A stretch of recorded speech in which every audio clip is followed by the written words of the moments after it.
Guys, it's your boy Kurt Beers and welcome to my Raw results video. Oh, now last night's Raw was crazy. Raw started off with Triple H coming out to face Curtis Axel. Mr. McMahon came out while the match was like about a minute and a half old. Probably not even that. And he declared, for no reason at all, that Curtis Axel won via disqualification. And Triple H used his powers, the COO, to restart the match. And then Mr. McMahon told the ring announcer to declare that Curtis Axel won via forfeit. Then, Triple H, thinking he had trumped Mr. McMahon, made the match a 1 hour Iron Man match. Then Mr. McMahon told Axel to go to the back and took the ring announcer's microphone and the bell. So, Heyman declares Axel won. And if you ask me, there was no match. But this sets up some crazy shit later in the night. The first actual match of the night was Kane versus Dean Ambrose of The Shield. Kane won via disqualification because the other members of The Shield decided to get involved. But luckily, Kane had help from Daniel Bryan and Randy Orton. Later in the night, Orton and Daniel Bryan would be in action themselves, but I'll get to that in a minute. The next match was a one-on-one match between The Miz and Cody Rhodes, before which it was announced that WWE will not be letting Fandango compete at Payback because of his concussion suffered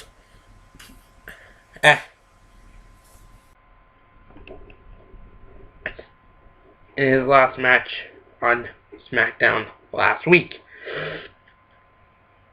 The Miz was facing off against Cody Rhodes in this match, and he beat him with the figure 4.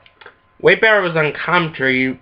They were talking about a one-on-one match, but then Paul Heyman came out and proclaimed it will be a triple threat match, and that Curtis Axel will be the third man in that triple threat match. What does this mean for the triple threat? Will Curtis Axel become the Intercontinental Champion? Who knows? Maybe, maybe not.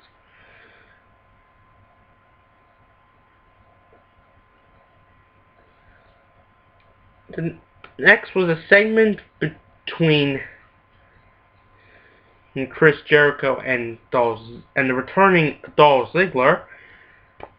It started off with Jericho talking about his previous matches with CM Punk and his match with CM Punk this Sunday in Punk's hometown of Chicago. Ziggler then came out and talked about his match with Alberto Del Rio for the World Heavyweight Championship. Jericho then challenged Ziggler to a match. Ziggler accepted, but it wasn't Ziggler actually sent Big E Langston down to fight Jericho, and that was a match. And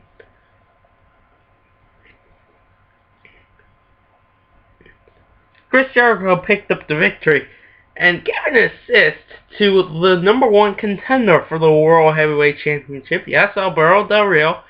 Del Rio came down, he hit Ziggler's shoulder off the ring post, obviously softening up for the cross arm breaker for Sunday.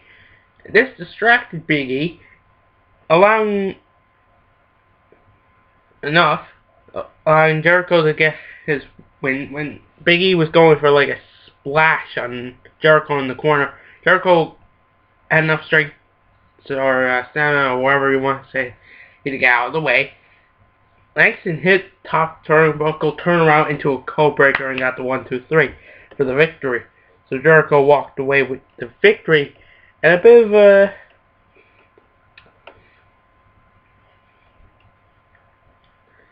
of momentum going into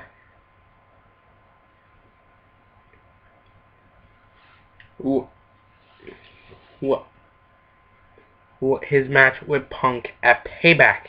The next match was a match between Antonio Cesaro and Sin Cara.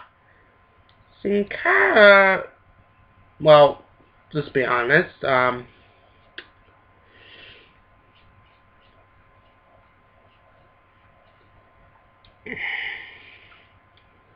has been pretty crap since Rey Mysterio got injured. But he did very well in this match. Unfortunately, he lost. Antonio Cesaro used the neutralizer, and for some reason, whatever, the founding father of Jack Swagger, Zeb Coulter, was on commentary. Jack Swagger was not there, but Coulter was. Why, I don't know. Maybe because they were both not American.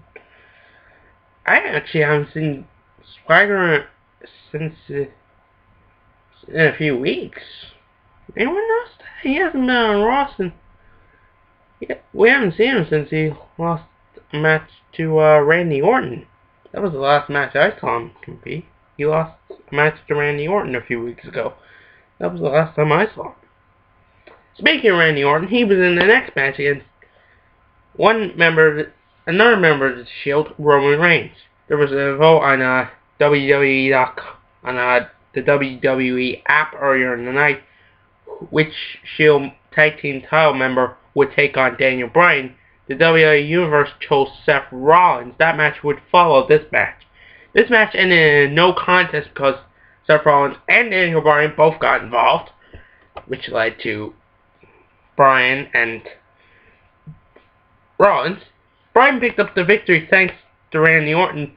Randy Orton didn't actually get involved, but when Reigns went to get involved, Orton pulled his leg out from under him and he bounced off the apron, allowing Bryan to focus on Rollins and get the victory. And Vickie Guerrero made some interesting matches, to say the least, for Payback. She made a tag team title match and a US title match. It'll be Kane versus Dean Ambrose for the United States Championship, and it will be Daniel Bryan and Randy Orton facing off against Roman Reigns and Seth Rollins for the tag team titles. Where the hell does she come up with this stuff? And another thing, Kane hugged her after she told him that he would get a US title match. That was creepy. Someone should shoot that Dr. Shelby for coming up with the hug out. And that's not the first hug we would see of the night. I will get to that in a minute. Next thing was Caitlin's secret admirer revealed himself. And what a surprise! It was Big E Langston. And you're probably wondering, wow, that sounds weird. It was all a ploy by AJ. Of course, that evil, crazy bitch.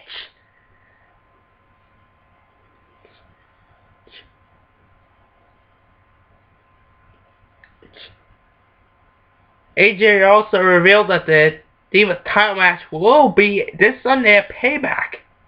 So, what, is AJ not going to be in Dolph Ziggler's corner for the world title match? Or will she still be in his corner?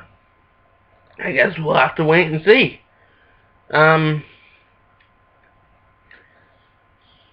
Caitlyn started beating up AJ when she came out after Big E dropped Caitlyn on her ass, which was freaking hilarious, by the way. But that crazy, evil bitch. The next match was a match between Damien Sandow and R-Truth.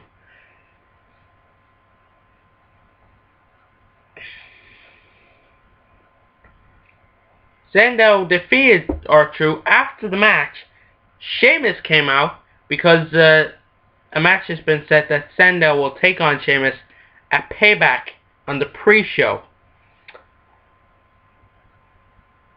And Sheamus started talking about how he's going to kick off Sandow's head at Payback. It's a bit of a weird segment. I actually missed some of it. I have to go to the room. When I came back, Sheamus just said, "I'm going to kick off your head, Damo," which is a strange nickname for Damien Sandow. Next thing was that Stephanie had tricked Vince and Triple H to meet her in their office, in the McMahon office. She fooled Mr. McMahon by asking one of the workers backstage to tell him that she wanted to see him for personal business. She wanted to see Triple H for personal business, and she wanted to see Vince for professional business or business reasons. And she tricked them into talking about the match, and they ended up convincing Triple H that he didn't need to fight Curtis Axel. But then Mr. McMahon changed his mind and said he wanted to see the match, and actually made the match for next week on Raw. So then they started fighting, and with the roles reversed. Triple H now didn't want the match, and now Mr. McMahon did want to see the match. And then they hugged out with Stephanie. What the hell is going on? Raw was crazy last night. If you saw Raw, it was crazy, wasn't it? And if you didn't see Raw, don't watch it. Don't watch the last night's Raw. Trust me, you don't want. You'll be confused. You'll be so confused.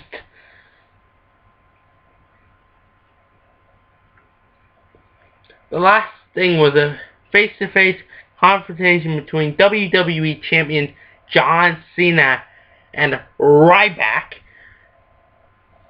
Vicky Guerrero and Brad Max decided to keep Cena and Ryback from destroying each other just 6 days before the Payback pay-per-view. They'd have the Lumberjacks surround the ring and try to keep Cena and Ryback apart. Well, that didn't work. They ended up brawling. They were separated by the Lumberjacks, but then Cena broke free, and they had to be separated again, and that's how Raw ended. Raw was crazy, but it was pretty good.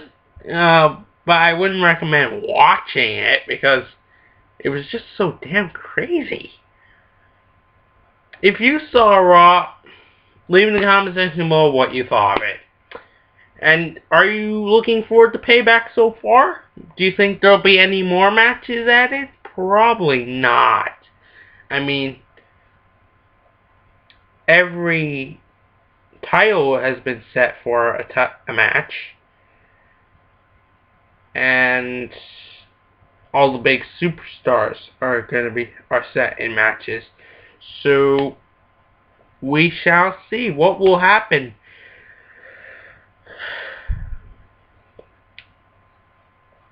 Payback's gonna be crazy too, isn't it? It probably will be. Leave in the comment section below what you think Thor Raw and what you think Payback will be. How Payback will play out. So, until next time, this has been your boy Cora Pierce 100. Please like, subscribe, and peace.